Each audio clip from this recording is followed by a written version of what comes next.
Continuing the Afterword of Alexander of Macedon by Harold Lamb.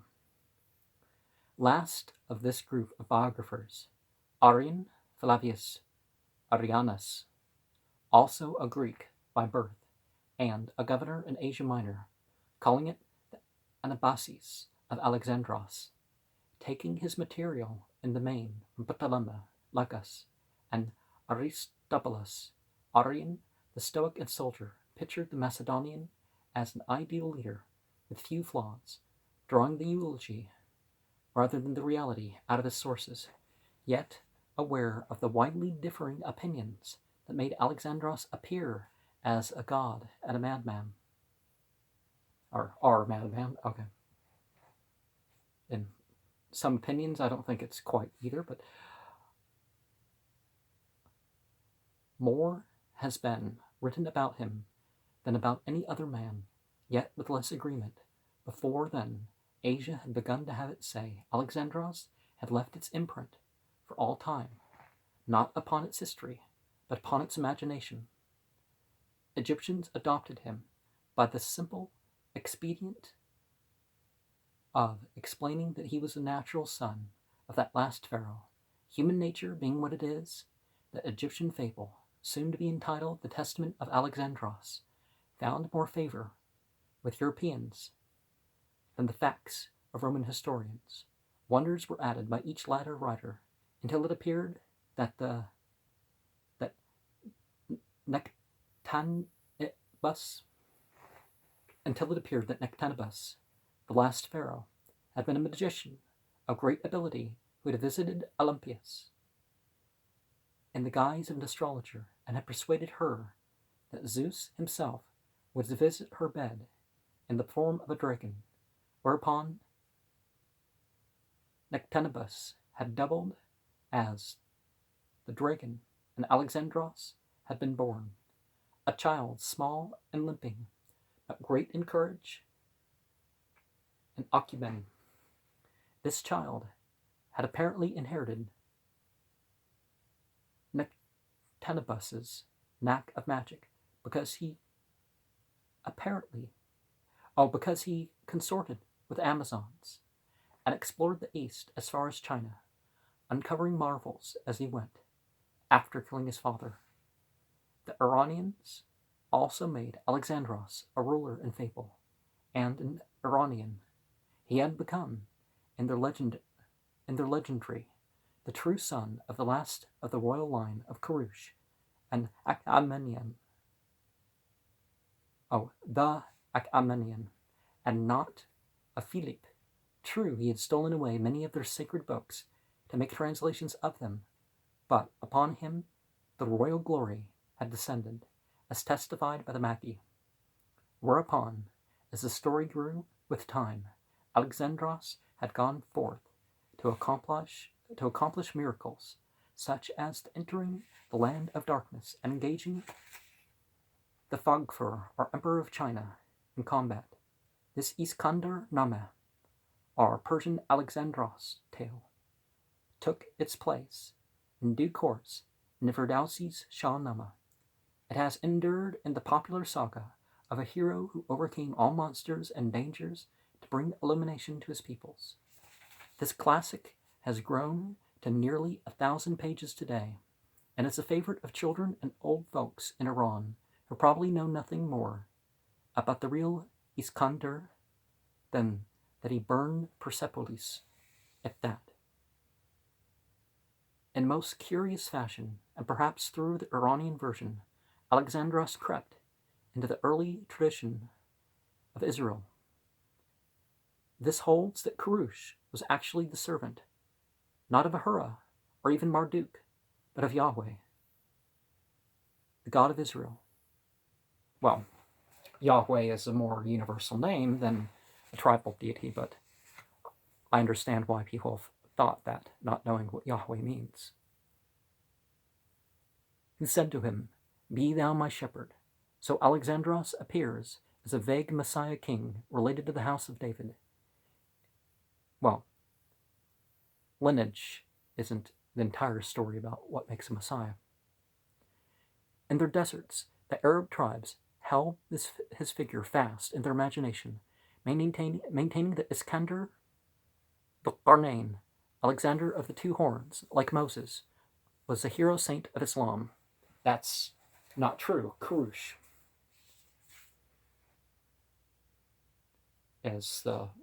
could be it, but not Alexandros, who shattered strange and antagonistic entities of infidel nations.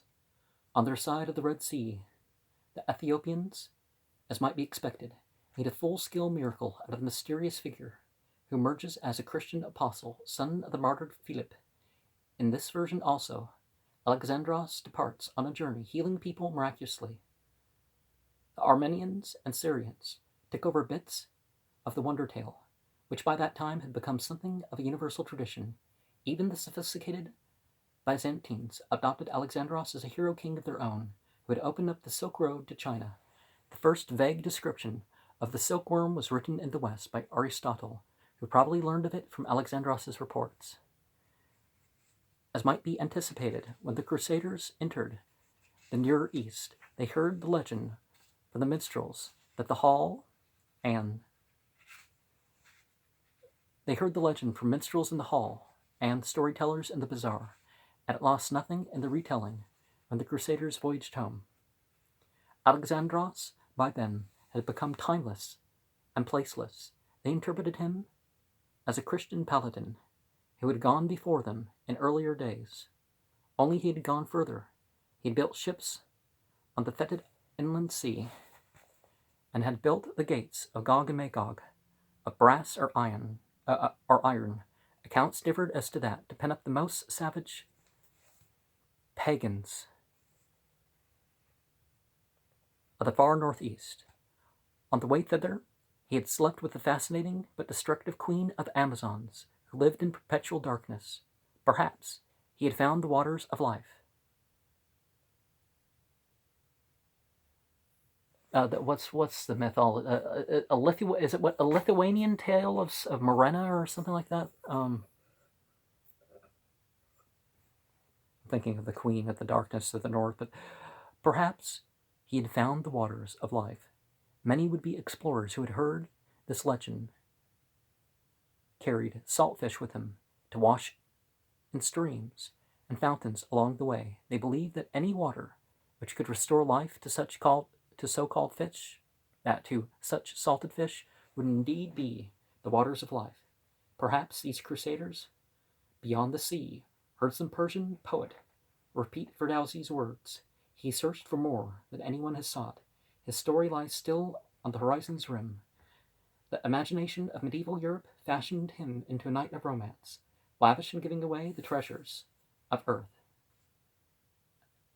Alexandre, it now seemed, searched for the road to paradise. Alexandre the Great caused the downfall of Rome, and went his way through all nations, even in one version giving Scotland to England. Beyond the sea in those regions which are more mysterious than when the real Alexandros had traversed them. This knight of romance had lived with the cannibals and the dog-headed folk, and had plucked jewels in the way of fruit from trees with golden branches, having crossed the vast deserts to the court of Prester John of Asia.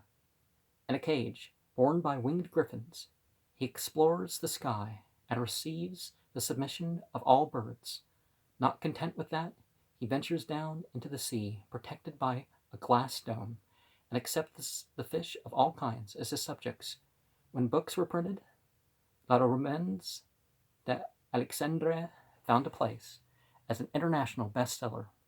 After those 17 centuries, Alexandros served in the imagination of the world as the man without a country who had gone forth on the greatest of journeys, who had endured all the dangers that lay beyond the known familiar horizon, and had penetrated the last mysteries of the East. Upon him rested the hopes of human beings. Around him a dream world had taken shape, the verdict of posterity. 23 centuries are a long time, and we are far from removed in thought, although not so far advanced as we might suppose, from the world of Alexandros. Modern standards, whether better or worse, did not exist then. To try to appraise Alexandros' character by modern concepts would be dangerous and probably useless. Was he a great conqueror, master of warfare, statesman, explorer, or scientific philosopher? The terminology will not fit the man. Can he be compared to a man like Genghis Khan, Chinggis Khan, as a conqueror? The two worked from different motivation toward different ends. The purpose of Genghis Khan is clear. That of Alexandros obscure. Plutarch compares him to Gaius Julius Caesar as a statesman. Gaius Iulius Caesar as a statesman. That seemingly is the best parallel the versatile author of the Lives could find. Did Alexandros merely share Aristotle's knowledge of scientific philosophy? Midway in his short life, the student turned to new spheres of thought. He was of the greatest explorers of the earth of ours, a circumstance that is often overlooked. In another respect, the verdict of posterity has been unjust to Alexandros. It was long believed that Alexandros, the son, lacked the administrative ability of Philip, the father, that he abandoned Philip's well-ordered hegemony in Macedon, Greece, to indulge in a mad attempt to subdue Asia. On closer scrutiny, the father's national state is revealed as flimsy indeed. Philip had spent much of his youth at Thebes, yet he failed either to conciliate or to occupy that intractable city. It remained for Alexandros to do so. Upon Philip's death, his exchequer was found to be empty, and his tenancy as captain general of Hellas most precarious. Aristotle evidently understood the true weakness of Philip's state building and warned Alexandros against it. Philip could subdue, but could not govern. It remained for Alexandros to show supreme ability in governing the strange peoples of Asia by assimilating himself to them, as if, David Hogarth points out, that he had lived among them during his younger years. As to his attempt to traverse all Asia, it must be remembered that he had been taught that the habitable world was much smaller than we know it to be today. According to Greek notions, he had reached its northern and southern limits when he encountered the Celts beyond the river Danube, and the Scythians in the steppes, and the Ethiopians, and the Arabs of the southern deserts, and he was within a little distance of attaining its eastern limit beyond the Indus. Perhaps Alexandros has been misunderstood in latter histories because the Greek and Roman chroniclers who had access to the known facts after him concentrated their narratives on the early years in Macedonia and Greece, where he had ruled only a year and a half and accomplished little. Of his infinitely greater accomplishment during the dozen years in Asia, these Greeks and Romans knew less and cared not at all. Even the anecdotes given by Plutarch are drawn almost entirely from his boyhood and his reign until he started east from Egypt. There he departed from the horizon known to the Greeks. What happened after that remains obscured, even for sparks of detail in Arrian and Quintus Curtius, in a haze of strange names and places. As for comparison, two kings of the East resemble Alexandros in many respects. Assurbanipal, the great Assyrian who built the library of Nineveh and tried to lift a militaristic empire into something more humane, and Kurush, Cyrus the Great, who first achieved world rule, but Assurbanipal came at the end of an epoch. Kurush established new norms upon the same civilization. Alexandros tried to create an epoch. In two respects, Alexandros can be judged by modern standards: his mastery of warfare and his sanity. Was he without equal as a military commander, or was he no more than a figurehead of the veteran Macedonian army and his staff? Against the last lies the fact that he is dispensed with the older Macedonian staff, Parmenio, Antigonus, Antipater, Philotas, etc., after moving east from Ecbatana. Without ill effects, he also reorganized the army itself, introducing horse archers, replacing lancers with javelin throwers, and adding more heavy mounted units as he went along. Practically speaking, he shifted the bulk of the army from foot to horseback. In Turkestan, he had to face the new style maneuvering of the horsemen of the steppes, and he was able to counter that effectively. 5 Roman emperors and innumerable legions died or were taken captive, or later trying to do the same thing. Again, in the mountains of Afghanistan, where the Macedonians had their grimmest years, Alexandros seemed to be able to devise a new method of warfare. These campaigns in farther Asia have not been recognized by the Greek-Roman historians as the ordeals they were, because less was known about them than the familiar affair of the Granicus and the surprising victory at Issus.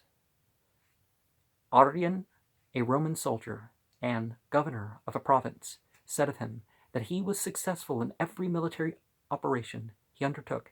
That, of course, cannot be said of any other commander of men known to history. The Macedonians revolutionized warfare. W. Tarn reminds us the great change they made was not this or that technical development or even better generalship. It was the infusion of a new spirit.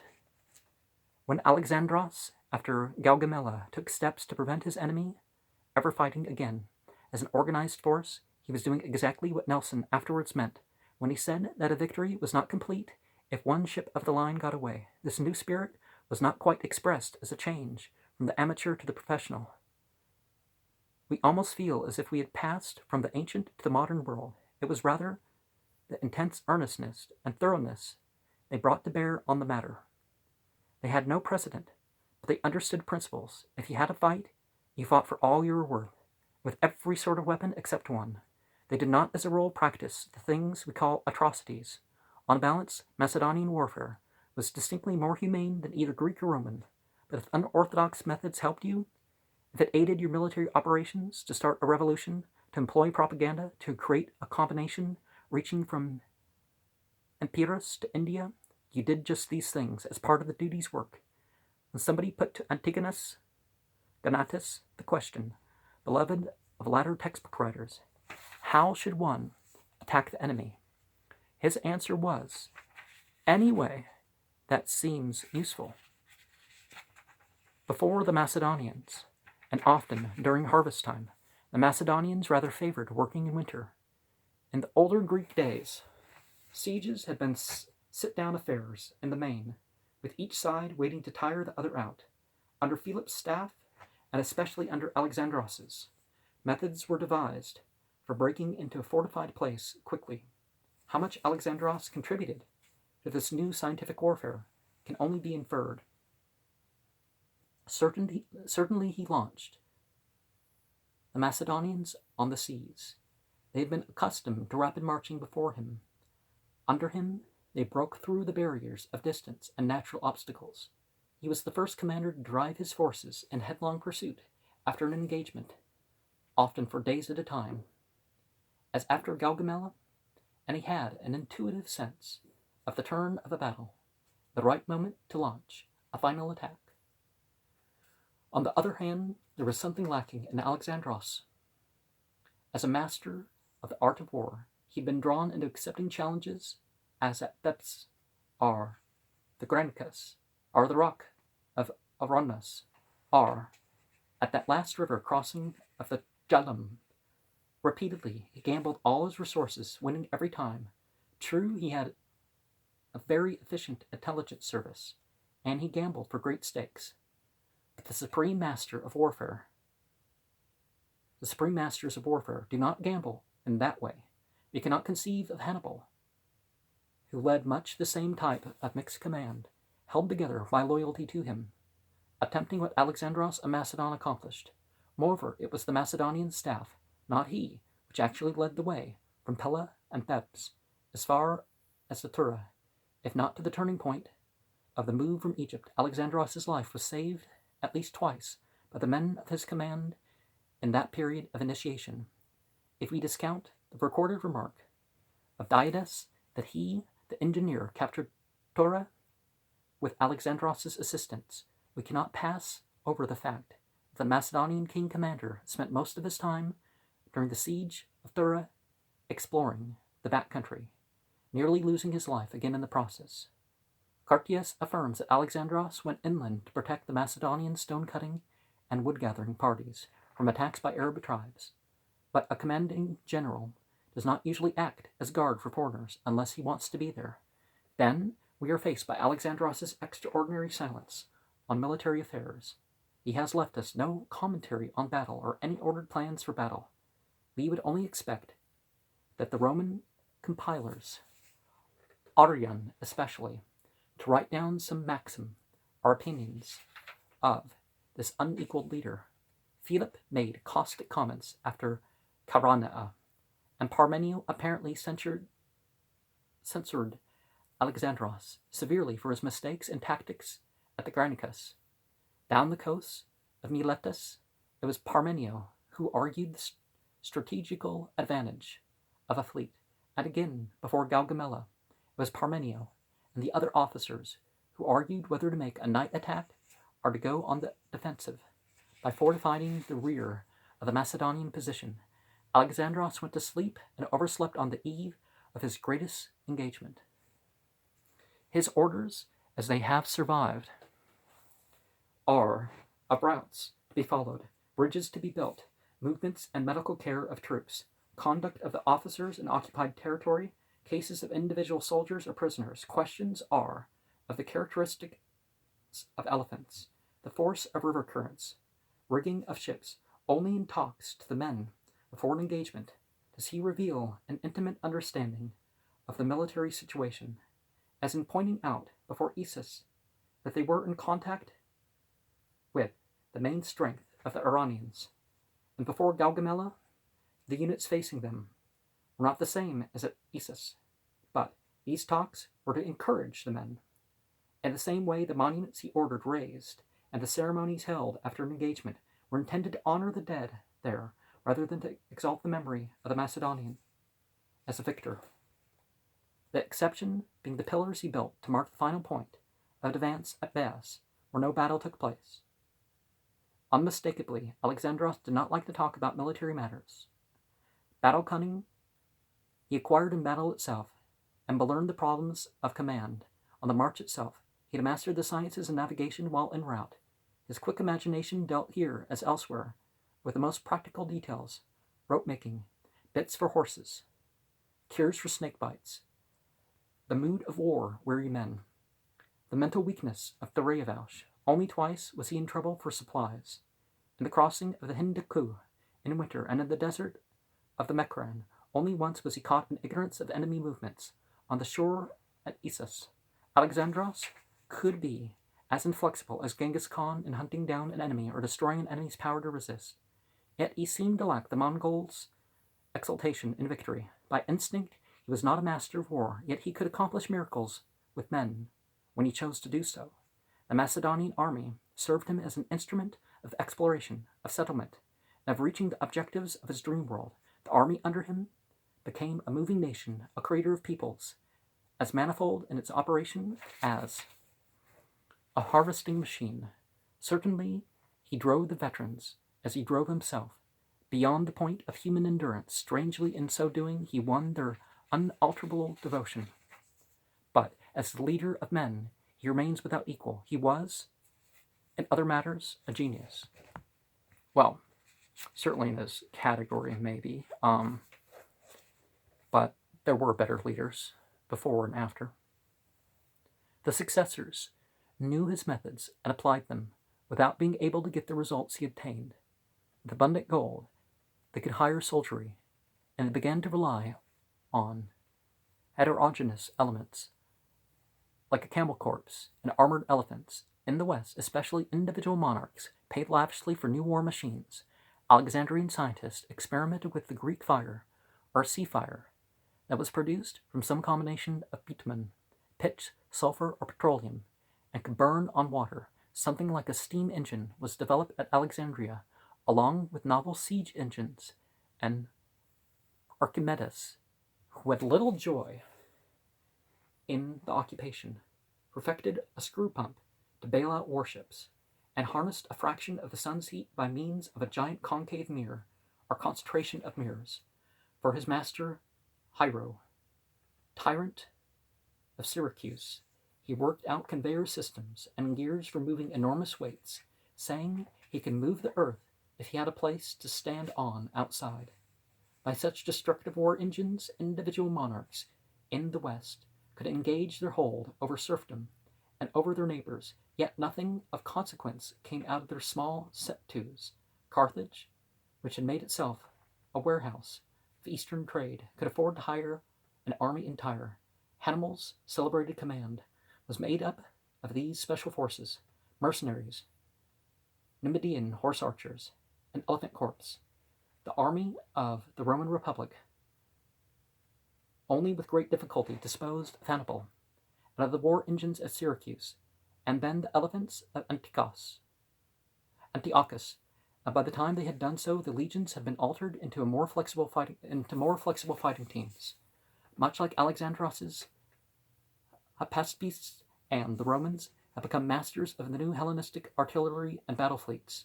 But they never mastered, as Alexandros had done, the intractable soul of Asia. The Romans built, as historians have pointed out, on foundations laid by Alexandros in the east, without being able to carry out his design, the manic stages. Unquestionably, Alexandros had worn his mind as well as his body in the last few years. The manic stages can be traced clearly after his murder of Parmenio. Cassander gives evidence that toward the end, Alexandros had lost his spirit and his belief in the protection of what they considered to be gods, and had grown suspicious of his old friends. The massacre of the Bronchida, the spasmodic slaughter of prisoners, and harrying of fugitives during the last phase in India, as well as the constant risking of his life, showed that his mind was affected. At that time he took the nightly drinking spells, which became constant thereafter, as well as the attacks of melancholia, after the deaths of men like Clytus and Hephaestion. At this stage, he seemed to be driven by an uncontrollable force to journey on, dreading to return to the familiar scene or city, or to resume the routine of administration. Perhaps he routed his army across the Macedon, with some idea of punishing it after its mutiny. There is no evidence of sadism or megalomania, as in the case of the Romans, Caligula, or Nero. According to the chroniclers who were with him, he seemed to be alarmed by unusual happenings and unfavorable omens. After the return to the Tigris, still, he remained reasonable when appealed to. At Nassa, where the Macedonians discovered the ivy they cherished so much, Alexandros levied upon the city 100 of its most intelligent and respected men to accompany the Macedonians. When he explained that, the headman of Nassa laughed. "What amuses you?" Alexandros asked. "If you take 100 of our best men, we won't have many left to run the city. Why not take 200 of our worst men instead?" Alexandros would not do that. Yet he agreed with the headman's viewpoint and took 2 hostages from that individual's family instead of the 100 leading citizens. The military spectacles he ordered, the races, parades, and games, were intended to relax and amuse the troops. A gladiatorial contest would be the last thing one would expect from Alexandros. The orgy of marriages at Sessa was no more than an attempt to popularize intermarriage among his peoples. Apparently he suffered from no illusions of grandeur, of which many Greek writers accused him. Instead, he abandoned the custom of prostration in his presence. He contrived an agreement with the mutinous veterans on the Tigris, and refused to order the grandiose project of the architect Sesticrates for an everlasting memorial to himself, to be carved out of Mount Athos, a project which would have delighted Nero, and did not allow his own head to be struck on the new coinage in place of the image of Zeus. Alexandros' head, carved by Lysippus, was placed on the coinage of his immediate successors, complete with lion's mane and paw. In the last days on the Euphrates, he occupied himself with clearing out the obstructions to navigation and testing the new shipping he hoped to use on the voyage to Arabia. Arrian says that he may have started his last expedition against the Kassites in the mountains with the thought of making a holocaust, a sacrifice to the shade of Hephaestion. But in that month of spring, Alexandros was at Ecbatana, where the mountain foliage would have been fresh and the climate still cold as the mountains of Macedon. He had always liked to explore a new route, and he must have divided the return to the heat of the Tigris plain and the responsibilities awaiting him in Babylon. He did go to Babylon, against the warning of the priests of Marduk, and with his own desire Nearchus and his commanders were waiting there for him. It was natural, in his near exhaustion, that he kept to the mountains as long as possible, on the pretext of punishing the tribes. In this effort there is no trace of megalomania, but rather clear evidence of an invincible determination to go through with what must be done. The wreck of a man forced itself on toward the royal palace. Even in Babylon, he tried desperately to start out again on his ships. If Alexandros had abandoned his dominion before then, at Ecbatana, and had gone on wandering through the new lands and strange people, he might have lived.